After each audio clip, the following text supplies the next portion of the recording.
Hello, welcome to video number 5. Is the journal entry number 5, and today I would like to talk about the future self. Like, as you know, I am in the process of rediscovering myself. It's called the unlocking your next level version.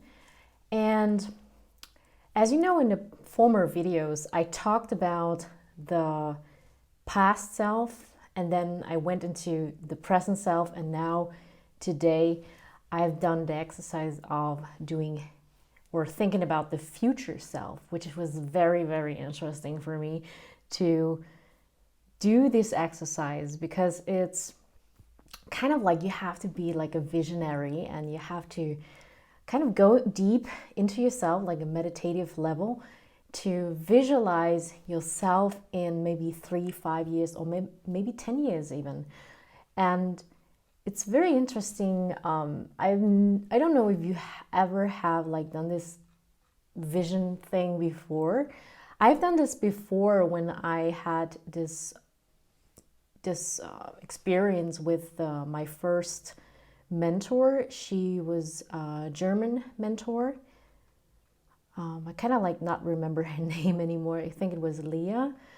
And we also went into the past, to the present, and then into the future. And I have to kind of describe my perfect day in the future. Like, how would that be like?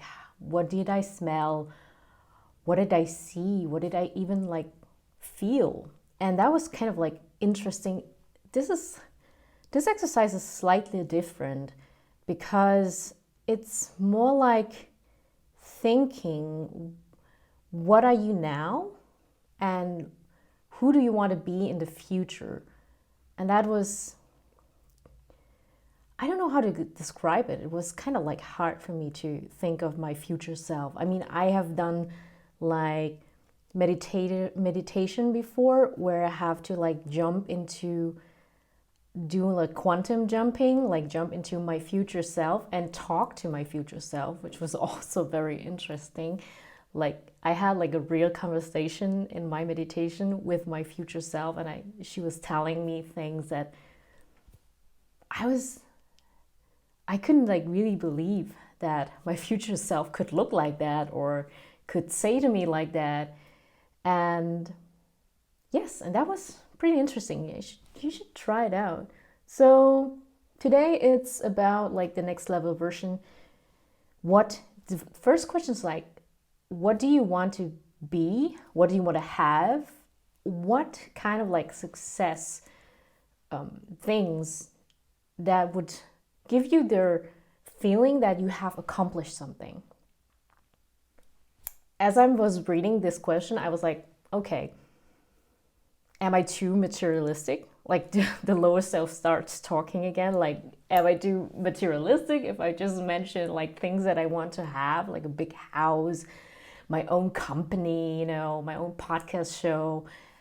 Are these things materialistic, or is it okay to say things like that? And okay, I'm just gonna share with you some part or some things that I've written down for myself, right?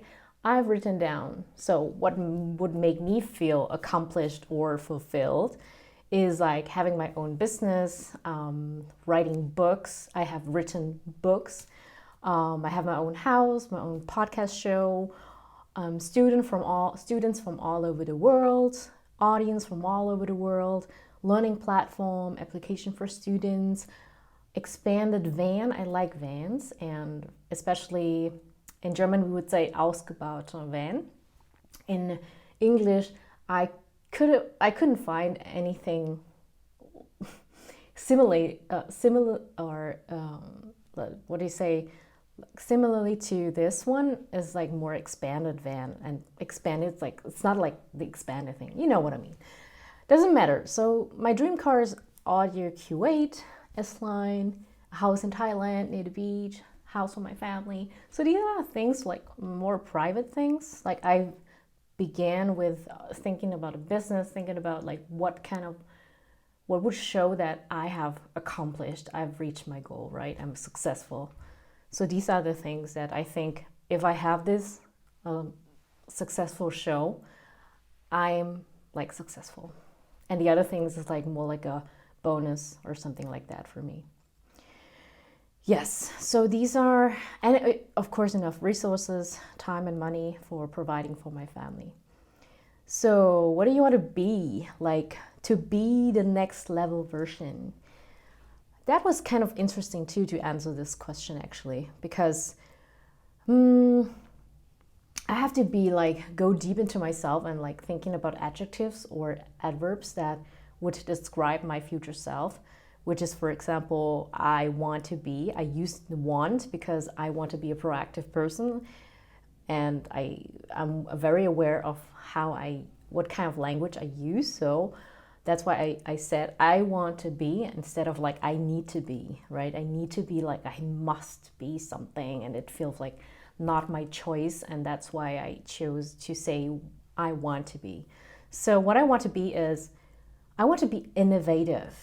In my future self have to be like want to be innovative, creative, wise, determined, healthy, happy, athletic, purpose-oriented, diligent, smart, visionary, grounded, loving, values-oriented, organized, business-driven, finish what I start, leader, empathetic, growth-oriented, goal-driven, emotional, intelligent, courageous, reader, lifelong learner, good student, inspiring, walk my talk, passion, and so on and so on. Like these are like good to think about, because whenever I'm not sure who I want to be or what kind of like how is my future self, I can go to this like exercise or to this Google Doc and then read again like and checking, am I going in this direction? Am I a leader? Am I a good student?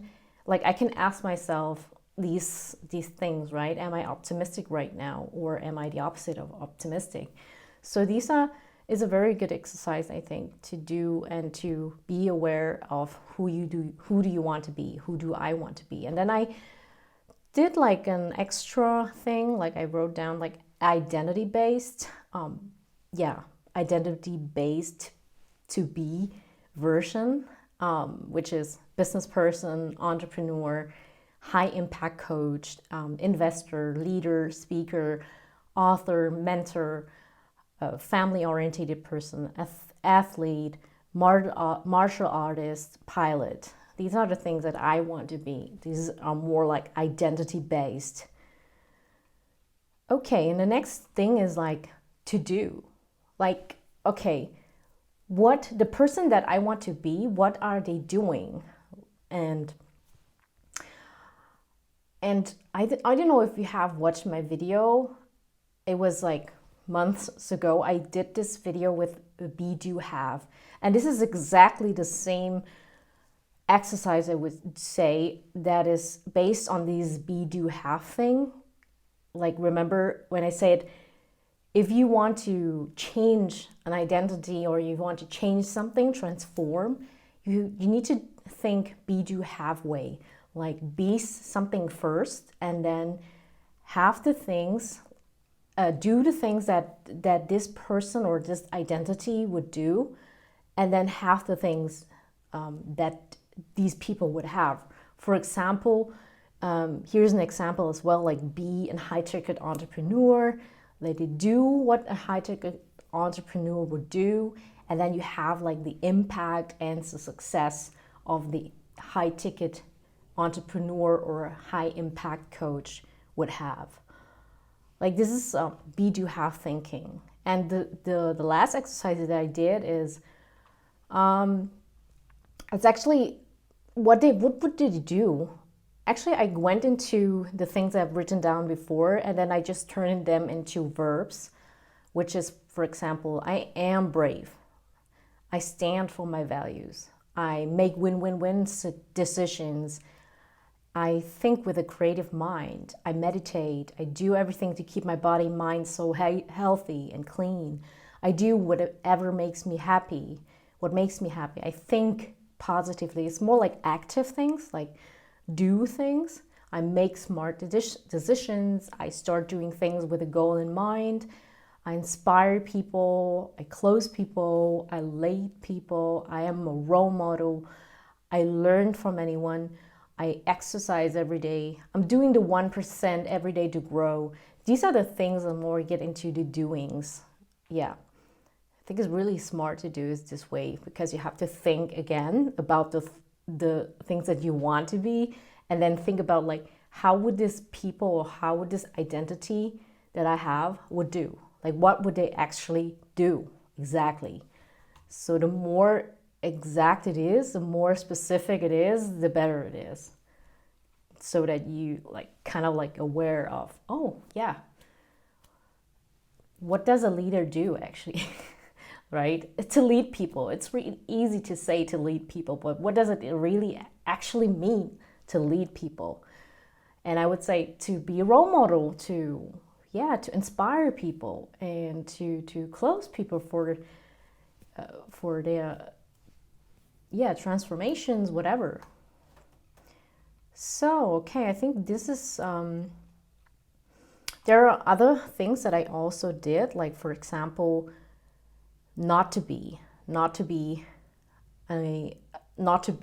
verbs and adjectives. Like I needed to find like identities that I don't want to be and I don't want to do.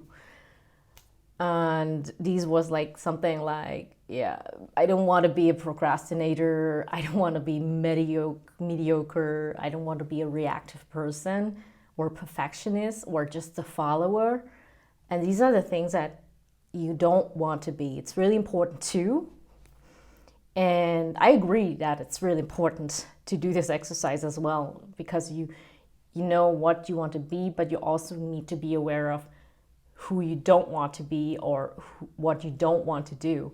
And I want not to complain. I don't want to give up. I don't want to act these acts of desperations. I don't want to do shallow work. I don't want to blame people. So I want to be responsible. So what does it mean not to do? Like, don't blame people, right? So these are the exercise that I did today, and I was really still inspired by this work or this exercise because it makes me feel more connected to my future self, which is very, very good, because now I feel like I'm a person, even though I'm not there yet. But I feel like I'm on the way to close the gap. You know, I'm on the way to change from mediocre to someone who's outstanding, have outstanding results, and from a reactive person that I feel like I'm going to be a proactive person. These are the results of the awareness, self-awareness that I talked on former videos. That's why self-awareness is so important. So if you're not aware who you are and who you want to be, you can never change, you can never transform, because you don't even know, I don't even know what to start, right? So this is what I want to share with you today. Thanks for listening. And if you like this video or comment this video, I would be very happy. Give me a thumb up. And yeah, I continue sharing this with you guys. And yeah, very happy to get some comments and maybe questions, or maybe you want to know more of, I don't know, one specific topic that I talked about. Yes. All right, I'm going to end this video. See you on the next journal entry. Bye.